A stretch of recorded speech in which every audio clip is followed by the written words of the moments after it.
আমি একজন ১৬ বছর বয়সী মেয়ে। আমার একটা ছেলের সাথে পারিবারিকভাবে বিয়ের কথা চলছে।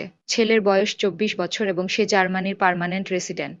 ছেলেকে আমার সাথে যেদিন পার্সোনালি কথা বলতে দেওয়া হয়েছে সেদিন শুরুতেই সে বলেছে আমার কোনো রিলেশন থাকলে আমি যেন তাকে বলি অথবা আমার বাবা মাকে বলে বিয়েতে না করে দেই। ছোটখাটো অনলাইন রিলেশন থাকলেও সে মানতে পারবে না। বিয়ের ৫০ বছর পরে গিয়েও এমন কিছু জানতে পারলে নাকি সংসার করবে না। আমি গার্লস স্কুলে পড়ালেখা করেছি। মাত্র কলেজে ভর্তি হলাম, তাই আমার এখনো কোনোদিন কারোর সাথে রিলেশন হয়নি। অনলাইনেও না। তো সেসব কিছু না বলে আমি আবার তাকে পাল্টা জিজ্ঞেস করেছি তার নিজের কোনোদিন কারোর সাথে রিলেশন ছিল কিনা। সে যা উত্তর দিল তার সারমর্ম এই যে তার রিলেশন ছিল কিন্তু সেটা ম্যাটার করে না। বিয়ের সময় ছেলেদের টাকা পয়সা, সোশ্যাল স্ট্যাটাস এবং মেয়েদের সৌন্দর্য, প্রিয়রিটি দেখে বিয়ে হয়, এটাই নাকি সমাজের নিয়ম। তার মতে সে যেহেতু আমার পরিবারের শিক্ষাগত যোগ্যতা বা আর্থিক অবস্থাকে কোনো প্রায়োরিটি দিচ্ছে না, তাই তার চাওয়া ঠিক আছে।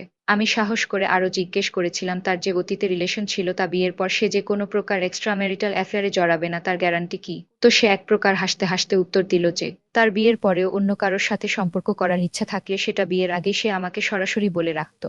সে এত অযোগ্য না যে কোনো কিছু গোপন করে তাকে বিয়ে করতে হবে।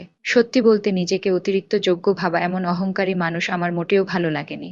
এছাড়াও তার নিজের অতীতে রিলেশন থাকলে দোষ নেই, কিন্তু আমার অতীতে রিলেশন থাকলে ৫০ বছর পরেও সংসার করবে না, এমন দুইমুখী নীতি আমার কাছে হিপোক্রেসি বলে মনে হয়েছে। আবার সংসার শুরুর আগে সংসার ভাঙার কথা বলা এক প্রকার হুমকির মতো মনে হয়েছে। আর সেই ছেলে দেখতেও একদমই সুন্দর না, কিন্তু বাবা মা আর বড় বোন আমাকে এই ছেলের সাথে বিয়ে দেওয়ার জন্য উঠে পড়ে লেগেছে।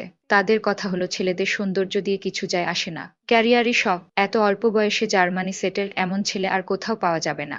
আর সেই ছেলে যদিও দেখতে সুন্দর না, তবে লম্বা অনেক, ফিজিক্যালি ফিট এবং অ্যারেঞ্জ ম্যারেজে সাধারণত যেমন গোবেচারা টাইপের ছেলে বেশি দেখা যায় তাদের মতো না। এখন আমি কি করব?